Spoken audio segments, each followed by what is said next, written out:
You step off a train expecting a new life, a new beginning, a fresh start. But sometimes the train you choose doesn't take you to a new chapter. It drops you right at the end of someone else's book. That's what happened to Margaret Hale, 52 years old, with hands calloused from a life that had taken more than it gave, and a heart stubborn enough to believe she had one last chance. She'd answered an ad, a mail-order bride, not for some whirlwind romance, not for a fortune, but for something quieter. The simple dignity of belonging somewhere again. She imagined a man waiting on the platform, maybe a little nervous, maybe a little hopeful. A simple man with a good heart named Samuel Hart. But when her boots hit the dusty platform of Dry Creek, there was no warm handshake, no welcoming smile, only the sound of a sick man's cough, and a sight that stopped her dead in her tracks. There, slumped in a wooden chair by the station wall, was a man who looked more like a ghost than a groom. Pale, gaunt, each breath a battle. And at his feet, a little boy, no older than 7, wrapped in a threadbare shawl, his eyes wide and watchful. He looked like he'd been guarding his father for years. The few folks in town just walked right by them. A quick glance, maybe. Most didn't even bother. Margaret's first thought was to get right back on that train. This wasn't the deal. This wasn't the life she'd been promised in that short, hopeful letter. But then the boy stood up. He walked right up to her, his small boots kicking up dust, and he looked her straight in the eye. And he spoke 7 words that changed everything. "Ma'am, are you the one who came?"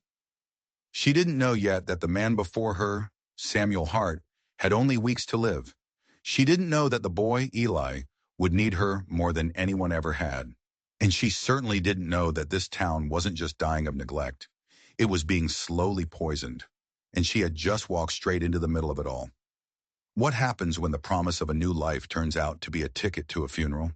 And what do you do when you realize the man you came to marry wasn't just sick?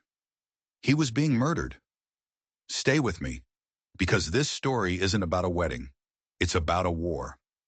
The train pulled out of Dry Creek Station with a long, mournful hiss, leaving Margaret standing in a silence that felt heavy. The letter in her pocket, the one she'd read 100 times, suddenly felt like a lie. I have a small farm, a good heart, and a boy who needs a mother's touch. It had seemed so simple, so honest. Now standing in front of the man who wrote it, nothing felt simple at all. The station master, a man with a weary face, came over. "You must be Miss Hale," he said, not looking her in the eye. "Mr. Hart. He took a bad turn a few weeks back." He gestured vaguely toward the parsonage down the road. "Reverend's taken him in. Best prepare yourself, ma'am. It's a nasty cough." A nasty cough. That's what he called it. But Margaret had seen sickness before. She'd seen hard lives and harder deaths. This was different. There was a hollowness in Samuel's eyes that wasn't just from fever. It was a look of defeat. The boy, Eli, hadn't moved. He just stood there clutching that big shawl, his gaze fixed on her. Not with hope, not with fear, with assessment. He was measuring her, trying to figure out what piece she was in this puzzle. "Mr. Hart," she said, her voice softer than she intended. His eyes fluttered open and found hers. A ghost of a smile touched his lips. "You came," he whispered, and the effort sent him into another rattling fit of coughs. The boy didn't flinch. He just watched. Margaret knelt down, her sturdy traveling coat brushing the dusty ground. "I'm here," she said. The parsonage was clean but smelled of boiled cabbage and something medicinal. The Reverend's wife, a kind woman with worry etched into her face, showed them to a small room at the front of the house. Samuel's bed was pushed up against the window, so he could see the one dusty street of the town. Eli immediately took up his post on a small stool in the corner, pulling the shawl tight around his shoulders.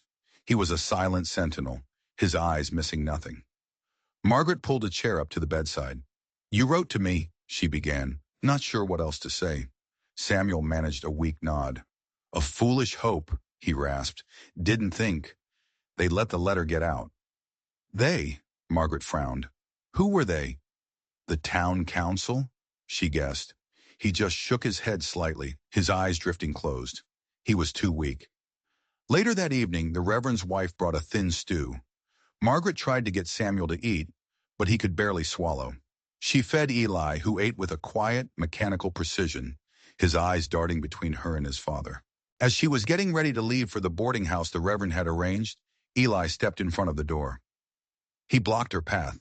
His small voice was barely a whisper. "Are you going to go away too?" The "two" hit her like a punch. She knelt down to his level. "Not tonight," she promised. "I'm not going anywhere." He just stared at her for a long moment. Then he gave a single, solemn nod. He was giving her permission to stay. But as she looked into his old, weary eyes, she realized something chilling. He wasn't just a sad little boy. He was a scared little boy. And it wasn't just his father's sickness that scared him. It was something else. Something in this town. The next few days fell into a grim routine. Margaret would arrive at dawn, help the Reverend's wife, tend to Samuel, and try to make a connection with the silent boy who watched her every move. She learned Samuel's sickness was getting worse. Fast. The doctor, a nervous man named Elias, would visit, shake his head, and leave tinctures that did nothing. "It's consumption," the doctor would mutter. "Spreads like wildfire in these dry climates." But Margaret wasn't so sure. Consumption didn't come on this fast. This felt aggressive, unnatural. One afternoon, while she was changing the damp cloth on Samuel's forehead, he grabbed her wrist. His grip was surprisingly strong. His eyes were wide, urgent. "The water," he whispered, his voice cracking. "Don't drink the water from the old well." Before she could ask what he meant, he lapsed back into a feverish sleep. The old well. It was on his farm a few miles out of town. The Reverend had told her Samuel's property had been left untended since he got sick. That evening, a man came to the parsonage. He was tall, dressed in a clean, dark suit that seemed out of place in the dusty town. He introduced himself as Sheriff Thorne. He had a politician's smile that didn't reach his cold, calculating eyes. "Miss Hale," he said, his voice smooth as oil. "I heard we had a visitor. A mail-order bride, is it? A shame you came all this way for this." He gestured toward the closed door of Samuel's room. "I'm here to help," Margaret said simply. "Of course you are," Thorne smiled, "but there's nothing to be done. Samuel, bless his heart, never had much luck. The farm's fallow. The well's gone sour. Once he's gone, the town will have to take possession of the property to settle his debts." It wasn't a statement of fact. It was a threat. "He has a son," Margaret said, her voice firm. "Eli owns that land." The sheriff's smile tightened. "A boy can't run a farm. It's for the best. This town takes care of its own." He tipped his hat and left. The Reverend's wife was standing in the doorway, wringing her hands, her face pale. "He's not a good man, Miss Hale. Be careful." That night, Margaret couldn't sleep. The water. The well's gone sour. Don't let them take the farm. The pieces were swirling, but they didn't fit. Not yet. The next morning, Samuel was lucid. He called for her and Eli. He looked at his son, his gaze full of a love so fierce it was heartbreaking. "Eli," he whispered, "you remember the promise. You remember where Mama put the stars." Eli nodded, his small face grim. "I remember, Pa." Then Samuel's eyes found Margaret's. "He needs someone steady," he pleaded. "Don't let Thorne." He broke off, coughing again, a terrible wrenching sound. By midday, he was gone. The Reverend closed Samuel's eyes. The room was still. Eli didn't cry. He just walked over to Margaret, pressed his face into her skirt, and held on tight. The burial was a quiet, windswept affair. Only Margaret, Eli, the Reverend, and his wife were there. The rest of the town stayed away. It was like Samuel's heart had been erased before he was even in the ground. 2 days later, Sheriff Thorne showed up at the parsonage with 2 of his deputies. "Miss Hale," he said, his smile gone, "your business here is concluded. The boy will become a ward of the town. We'll find a place for him at the orphanage in the next county. The Hart property is now forfeit." Margaret stood in the doorway, with Eli hiding behind her skirts. She could feel him trembling. She had 2 choices. Get on the next train and leave this sad, broken place behind her, or stand her ground for a boy she barely knew and a promise she'd made to a dying man. She looked down at the top of Eli's head, then back up at the sheriff. "No," she said. Thorne's eyes narrowed. No? This is Eli's home, she said, her voice shaking but clear. And I'm not leaving him. The sheriff took a step forward, his hand resting on the pistol at his hip. You have no legal right to be here, ma'am. You're not his kin. You're not his anything. And that's when the boy, Eli, did something extraordinary. He stepped out from behind Margaret. He looked the sheriff dead in the eye, his small chin jutting out. She's my ma now, he said. The sheriff was stunned into silence. For a moment, the whole world seemed to hold its breath. Thorne stared at the small boy and the stubborn woman, and a dark look crossed his face. He wasn't just annoyed, he was furious. He had expected them to fold, to scatter like quail. He didn't get his way. This ain't over, he snarled, before turning on his heel and storming away. Margaret let out a breath she didn't realize she'd been holding. She looked down at Eli. He was still staring at the spot where the sheriff had stood, his small fist clenched. What did your father mean? She asked softly. About the stars? Eli looked up at her, his eyes filled with a secret knowledge that no 7-year-old should possess. It's not in the sky, he whispered. It's in the shawl. The shawl, the threadbare, oversized piece of wool that Eli never let go of. Margaret had assumed it was just a comfort object, something that smelled of his mother. But it was more. It was a map. That evening, in the quiet of the parsonage, Eli carefully spread the shawl on the floor. It was old and faded, a simple dark wool. But as Margaret looked closer, she saw it. Tiny, almost invisible stitches of white thread sewn into the fabric in patterns. My mama did this, Eli explained, his small finger tracing one of the patterns. She loved looking at the night sky. She taught me the constellations. See, this one's the hunter, and this one's the bear. Margaret stared, her mind racing. It was a star chart. But it wasn't just any star chart. Some of the stars were stitched brighter than others, connected by faint lines of thread. It looked like directions. What does it lead to, Eli? She asked. The place Pa told me to protect, he said. The place Thorne wants. Suddenly, Samuel's words echoed in her mind. The water. Don't drink the water from the old well. In Thorne's words, the well's gone sour. What if the well wasn't sour? What if Thorne wanted everyone to think it was?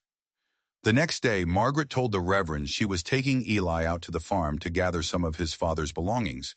The Reverend looked nervous, warning her to be back before dusk, to not cause any trouble. She could see the fear in his eyes. He was a good man, but he was a man trapped. The Hart farm was small and neglected, the fields overgrown with weeds. The little house was just 2 rooms, filled with the sad, dusty silence of a life cut short. But Margaret wasn't there for the house. She and Eli followed the map on the shawl. It didn't lead them to the old, boarded-up well near the house. It led them past the dry fields over a rocky ridge and into a small, hidden canyon choked with cottonwood trees. And there, tucked away behind a curtain of willows, was a small spring. The water bubbled up from the ground, clear and clean, pooling in a small basin of smooth stones before trickling down into a tiny creek. It was beautiful, alive. In this dry, thirsty land, a spring like this wasn't just a feature. It was a treasure. It was life. Pa found it last year, Eli said quietly. He said it was our secret, our future. He was going to build a new well here. And then it all clicked into place. The sickness, Thorne's desperation to get the land, the sour well. Thorne wasn't trying to scare people away from a dry well. He was trying to keep them away from this spring. And Samuel's consumption, it wasn't a disease, it was poison. Thorne had been poisoning Samuel, slowly, methodically, to get his land and the water that lay beneath it. He'd probably been poisoning the old well for months, making everyone in town think the Heartland was cursed and useless. Margaret felt a cold dread wash over her. She had walked into a town run by a murderer, a man who would do anything to get what he wanted. And now she and a 7-year-old boy were the only ones who knew his secret. As they stood by the secret spring, a twig snapped behind them. Margaret spun around, her heart leaping into her throat.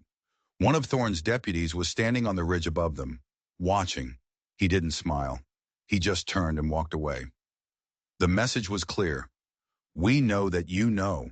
The walk back to town was the longest of Margaret's life. Every shadow seemed to hold a threat. Eli clutched her hand, his small steps hurrying to keep up. They weren't just a woman and a boy anymore. They were witnesses. And in a town like Dry Creek, witnesses had a habit of disappearing. When they reached the parsonage, the Reverend met them at the door, his face ashen. "Sheriff Thorne was here," he stammered. He posted an eviction notice. He says you have 24 hours to vacate the farm and hand the boy over to his custody." "He can't do that," Margaret said, her voice tight with anger. "He can," the Reverend's wife said, tears in her eyes. "He has the judge in his pocket. He has the whole town council. He is the law in Dry Creek." Margaret knew they were trapped. Thorne wouldn't let them leave town with the secret of the spring. He'd use the law to take Eli, and once she was alone, she'd be an easy target. He could arrange an accident. No one would question it. She had to find proof. Proof that Samuel was poisoned. That night, after Eli was asleep, she slipped out and went to the one place she could think of, the doctor's office. The door was locked, but she found a loose window at the back. Her heart pounded as she climbed inside. The office was small, cluttered with bottles and medical books. She searched through Dr. Elias's desk, her hands shaking. She found patient files, records of births and deaths, all meticulously kept. She found Samuel Hart's file. The official cause of death was listed as consumption, just as he'd said. But tucked away at the very back of the file, folded into a tiny square, was another piece of paper. A note. Her blood ran cold as she read it. It was a lab report from a chemist in the next county. A water sample analysis. The sample was from the old well on the Hart farm, and it showed trace amounts of arsenic. Enough to make someone sick over time. Enough to mimic the symptoms of a wasting disease. And at the bottom of the page, there was a handwritten message. "Elias, this is the third sample I've tested for you from that area. What in God's name is going on over there? Be careful." The doctor knew. He knew people were being poisoned, and he was covering it up. He was too scared of Thorne to do the right thing. This was the proof she needed. She tucked the note into her dress pocket just as she heard footsteps on the boardwalk outside. She froze, her breath catching in her chest. The front doorknob rattled.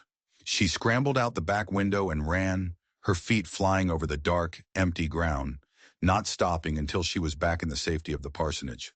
The next morning, the final day, dawned gray and cold. Margaret knew she couldn't go to the Reverend. He was too afraid. She couldn't trust the doctor. There was no one. She sat with Eli at the small breakfast table, trying to figure out a plan. How could she get this proof to someone outside of Dry Creek?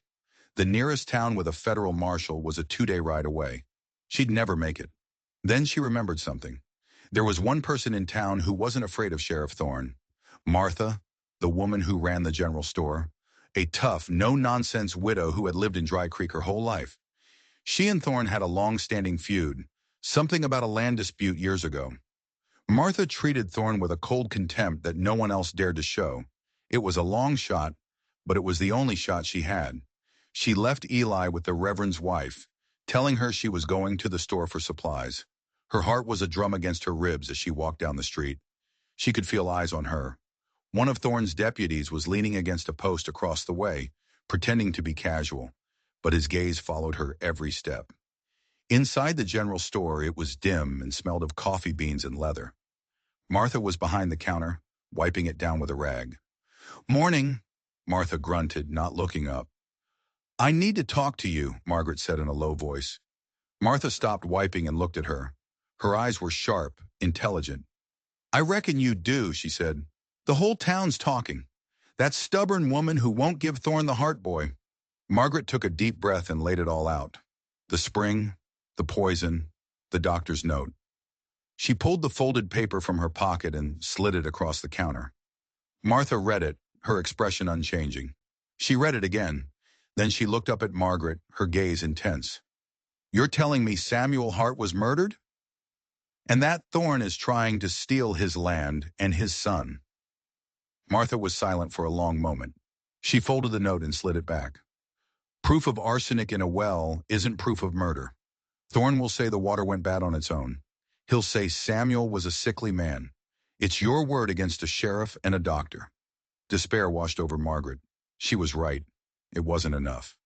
But, Martha continued, a slow, grim smile spreading across her face, I know something you don't. Last year, Thorne bought up a huge supply of arsenic-based rat poison from a catalog. Said he had an infestation problem at the town hall. I remember thinking it was strange. Enough poison to kill every rat in the state. She leaned forward. The shipping manifest is in my ledger, dated and signed. Put that together with your doctor's note, and you've got him. Hope, fierce and bright, flared in Margaret's chest. The manifest is in the safe, Martha said. But we have a problem. Thorne's deputy is still outside. He sees you leaving here with me. He'll know something's up. Thorne will make his move before we can get word out. They needed a diversion, a big one. And that's when Eli, who was supposed to be at the parsonage, walked into the store. His face was pale, his eyes wide with terror. They're coming, he whispered. The sheriff, he's coming for me now. Thorne wasn't waiting for the 24 hours to be up. He was done playing games. Panic seized Margaret. There was no time. Thorne's men would be here any second. Martha didn't hesitate. She looked from Eli's terrified face to Margaret's. There's a root cellar out back, she said, her voice low and urgent. The entrance is under the rug behind the counter. Get the boy down there. It's hidden. They won't find him.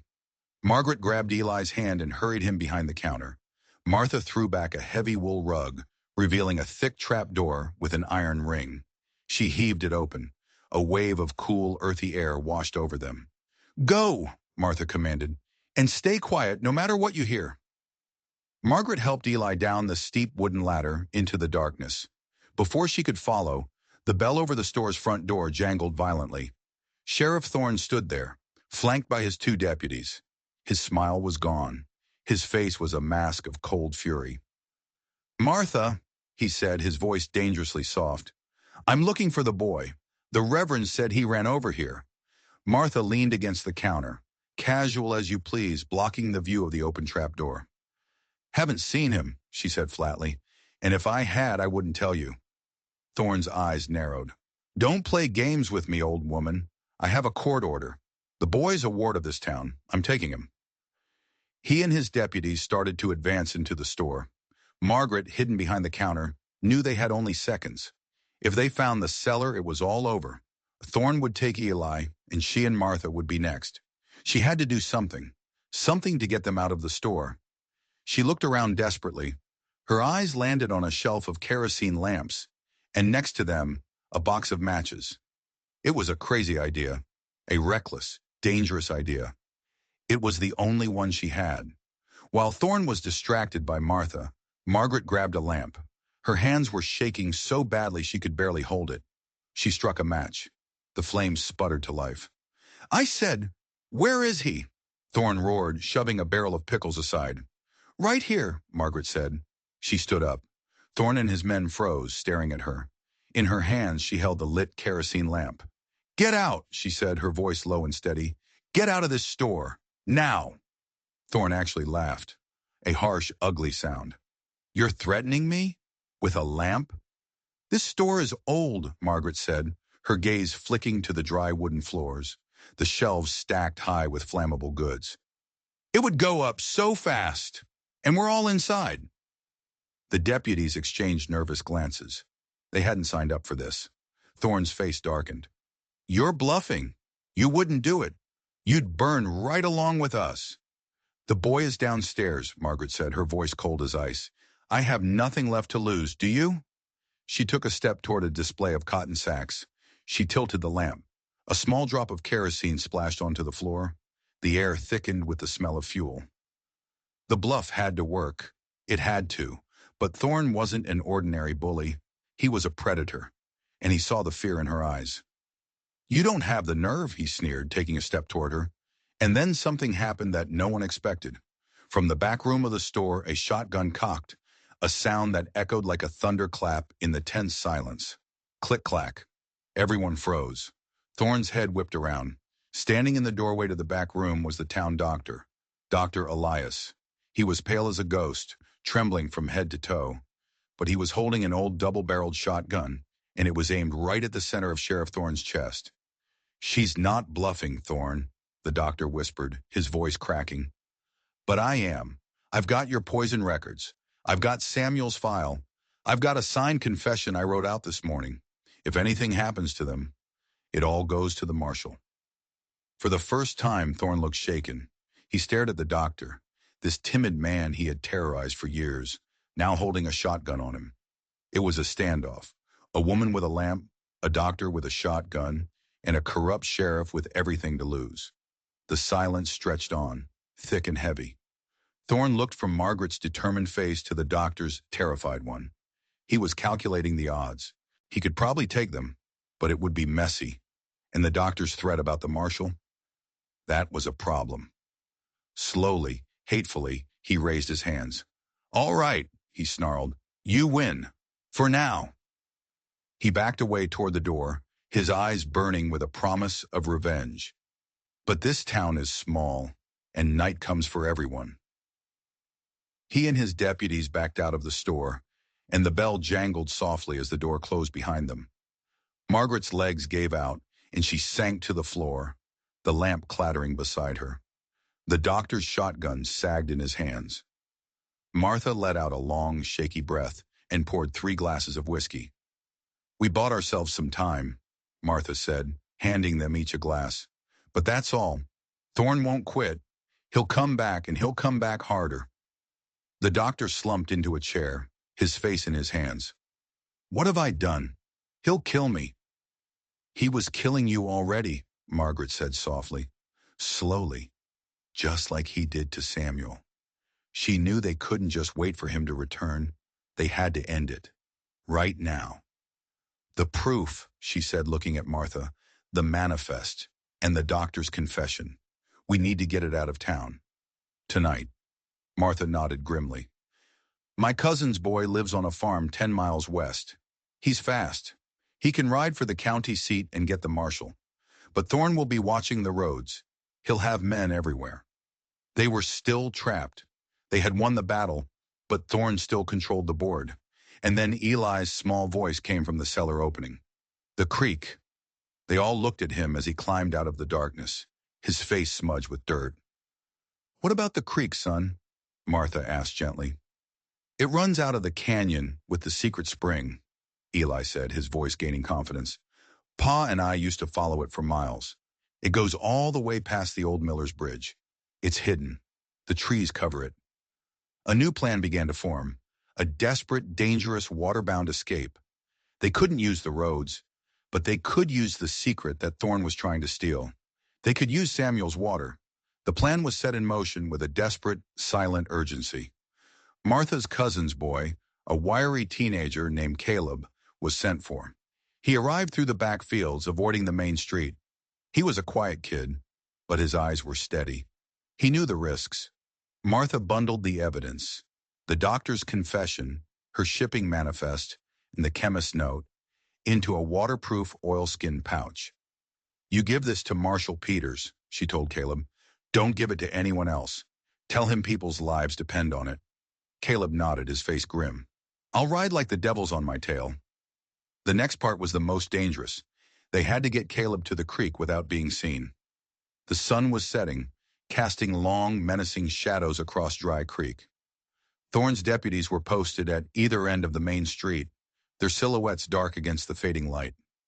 Margaret looked at Eli. "You have to show us the quickest way to the creek from here," she said, "the way no one would think to look."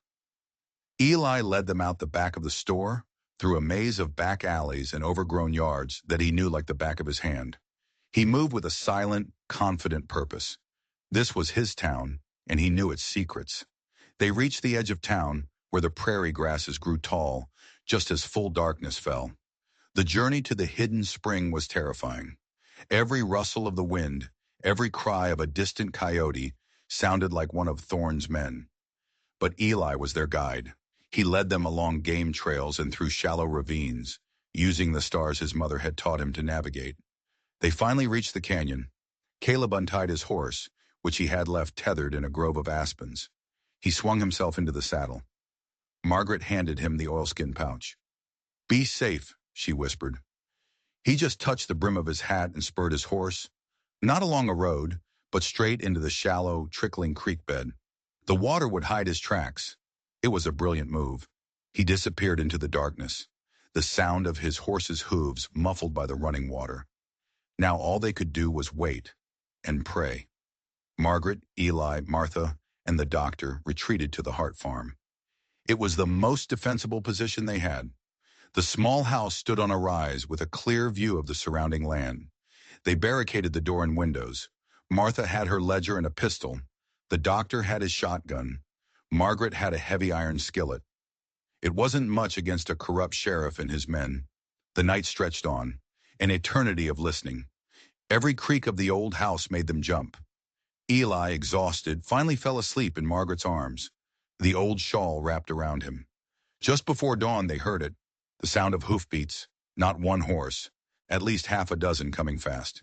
"He's coming," the doctor whispered, his voice trembling. Martha peered through a crack in the boarded-up window. "It's Thorne," she said, her voice grim. "He's got 5 men with him. They're armed for a fight." Margaret's heart sank. Caleb hadn't made it. Thorne must have caught him. They were alone. This was the end. Thorne and his men surrounded the small house. "Margaret, hail!" Thorne's voice boomed through the pre-dawn quiet. "It's over. I have a warrant for your arrest. Obstruction of justice. Kidnapping. Come out with your hands up."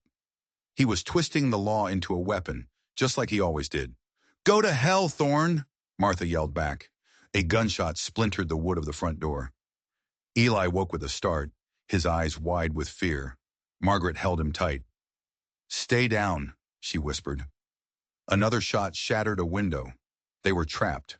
Thorne's men were taking positions, getting ready to storm the house. Margaret looked around the small dark room, at the brave old woman, the terrified doctor, and the little boy who had lost everything. She had come here looking for a quiet life, a place to belong, and instead she had found a war. She thought of Samuel, his dying wish for her to protect his son. She had failed. "It's my fault," the doctor sobbed from his corner. "I should have stood up to him years ago." "There's no time for that now," Martha snapped, reloading her pistol.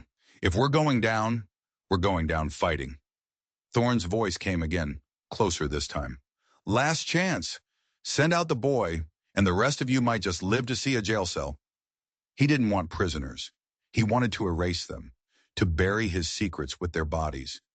Margaret knew what she had to do. She couldn't let them die for her. "I'm going out," she said. "Don't be a fool," Martha hissed. "He'll shoot you on sight." "Maybe," Margaret said, her voice steady. "But I can't let him hurt Eli. I'm going to try and reason with him." She stood up and walked toward the barricaded door. It was suicide. She knew it, but it might buy them a few more minutes. It was a mother's choice, a choice to stand between her child and the monster. She started to unjam the heavy wooden bar from the door, and that's when they heard it. Another sound, faint at first, then growing louder. It wasn't the sound of Thorne's men. It was a bugle, a clear, sharp cavalry call cutting through the morning air. Everyone froze. Thorne and his men stopped shooting. They all looked toward the east where the sun was just beginning to crest the horizon, and there, riding over the ridge, was a line of 12 men, blue uniforms, federal marshals. At their head was a man with a silver star on his chest, and riding right beside him, on his tired horse, was the teenager, Caleb. He had made it. The look on Sheriff Thorne's face was a sight to behold. It was a mask of pure, unadulterated shock, which quickly curdled into rage and then, finally, into the pathetic whimper of a cornered animal. His men threw down their guns instantly. They were hired thugs, not soldiers willing to fight the federal government. The head marshal, a tall man with a weathered face and stern eyes, rode right up to the house. He dismounted, his gaze sweeping over the scene. The bullet-riddled farmhouse, Thorne and his men with their hands in the air, and finally the door creaking open. Margaret stepped out into the morning light, with Eli clinging to her dress. The marshal tipped his hat. "Ma'am," he said, his voice gruff but not unkind. "Marshal Peters. We got a very interesting story from this young man here." He nodded toward Caleb. "Looks like he wasn't exaggerating." Thorne started sputtering, trying to regain control. "Marshal, there's been a misunderstanding. This woman is a criminal. She... Silence, Thorne! Peters cut him off, his voice like cracking ice. I've read the evidence. A signed confession from your town doctor. Shipping manifest for enough poison to kill a whole county, and a report on water samples that you forced him to bury. Your career in law enforcement is over. Your life as a free man, too. He gestured to his deputies. Cuff them. All of them. As the marshals clamped the iron cuffs on Thorne's wrists, the fight seemed to drain out of him. He was just a man, a greedy, cruel man whose reign was finally blessedly over. The town of Dry Creek woke up to a new reality. The tyrant was gone. The doctor, emboldened by his act of bravery, confessed everything to the marshal, his testimony sealing Thorne's fate. The Reverend and his wife wept with relief. A week later, Marshal Peters came to the Hart farm. The legal tangles had been sorted out. The deed to the land, which Samuel had hidden in a loose floorboard, was now firmly in Eli's name, with Margaret as his legal guardian. The spring is your own, the marshal said. The geological survey we did shows it's part of a much larger aquifer. This land, it's more valuable than you can imagine. You and the boy will be comfortable for life. Margaret looked out at the land. It wasn't the money she cared about. It was the home, the safety. The town began to heal. With Thorne gone, people started talking again. Stories of his extortion and intimidation that had been whispered for years were now spoken out loud. Martha's General Store became the town center, a place of gossip and new beginnings. Margaret and Eli stayed on the farm. They didn't just survive, they thrived. With the money from the water rights, they hired hands to work the land. The farmhouse was repaired and expanded. The fields were plowed and planted. The secret spring was used to irrigate not just their farm, but their neighbors as well. The Hart farm, once a place of death and secrets, became the source of life for the whole community. One warm spring evening, a year later, Margaret was sitting on the porch watching Eli play in the yard. He wasn't the silent, watchful boy she had met at the train station. He was laughing, chasing a stray dog through the new grass. He ran up the porch steps and pressed a small, uneven bouquet of wildflowers into her hand. For you, Ma, he said. The words still made her heart ache with a fierce, protective love she never thought she'd feel. She had come to Dry Creek expecting to be a wife. She had answered an ad looking for companionship. She thought her life was winding down, that the best years were behind her. She was wrong. Her real life hadn't started until the moment she stepped off that train and saw a little boy in a threadbare shawl guarding his dying father. She didn't find the husband she was promised. She found something so much more. A son, a home, a purpose. She didn't get the life she planned. She got the life she was meant for. The story of Margaret and Eli became a legend in that small town. A story about how courage isn't about the absence of fear, but about acting in spite of it. It's a story about how sometimes the family you choose is stronger than the one you're born into. And it proves that love doesn't always show up on time, dressed for a wedding. Sometimes it arrives in a dusty town, wrapped in secrets and sorrow, and asks for nothing more than for you to stay. If this story reminded you that it's never too late to find where you belong, do me a favor and hit that subscribe button. We tell stories here that dig deep into the heart of what it means to be human, to fight for what's right, and to build a life out of the ashes. And I have a question for you. What was the biggest twist for you? Was it the secret of the spring, the doctor's betrayal, or the moment he finally stood up with that shotgun? Let me know in the comments below. Your stories and your thoughts matter here. Thanks for listening.